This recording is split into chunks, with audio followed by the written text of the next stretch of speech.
السلام علیکم۔ کیسے ہیں آپ سب؟ امید کرتے ہیں کہ آپ سب خیریت سے ہوں گے، اور ہماری دعا ہے کہ اللہ تعالیٰ آپ سب کو خیر و عافیت سے رکھے۔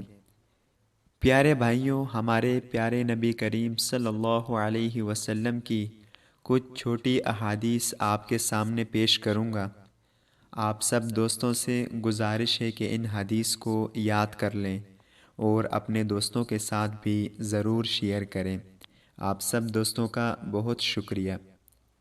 بسم اللہ الرحمن الرحیم۔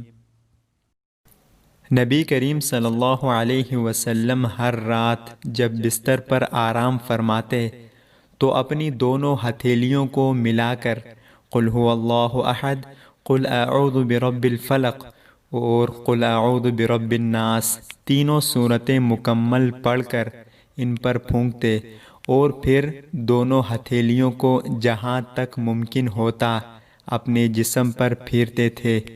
پہلے سر اور چہرے پر ہاتھ پھیرتے اور سامنے کے بدن پر۔